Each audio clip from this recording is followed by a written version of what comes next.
তাকান ক্যামেরার দিকে এটা কোনো এত উপকরণ আপনি কি বুঝেন না নাকি তা এমনি ইন্টারভিউ দিতে দিতে কত সুন্দরভাবে দিতে অন্য দিকে চাইলে আকাশের দিকে চা নিচের দিকে মাটির দিকে চা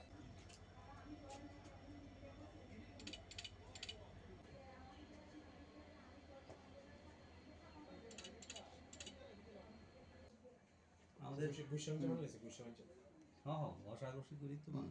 সে সাসপিশিয়াসলি ঘোরাফেরা করছে তখন তাকে আমরা আমাদের স্টাফ আটক করে যখন তার ব্যাগ তল্লাশি করা হয় তল্লাশি করে তার ব্যাগ থেকে একটি 7.65 mm একটি ইলিগ্যাল স্মল ফায়ার আর্মস লগে দুটি ম্যাগজিন এবং দুটি লাইভ কার্টেজেস উদ্ধার করি আমরা তার কাছ থেকে। ওর নাম কি এবং ওর বাসা কোন জায়গায়? হ্যাঁ, ওর নাম সুব্রত দত্ত, ওর বাড়ি সিপাহীজলা ডিস্ট্রিক্টের মধুপুর এরিয়াতে, মধুপুর থানার অন্তরে। এই যে বন্দুকটা পাওয়া গেছে এটা কি মানে মেড ইন ইন্ডিয়া নাকি? না, এখন পর্যন্ত যে স্মল ফায়ার আর্মসটা পাওয়া গেছে এটার মধ্যে কোনো কোম্পানির নাম লেখা নেই। এখন আমরা এটা ইনভেস্টিগেশনের মাধ্যমে বের করবো এই জন্য কোম্পানি মেড না হ্যান্ডমেড। প্রাথমিক তদন্তে কি আপনারা মনে করছেন?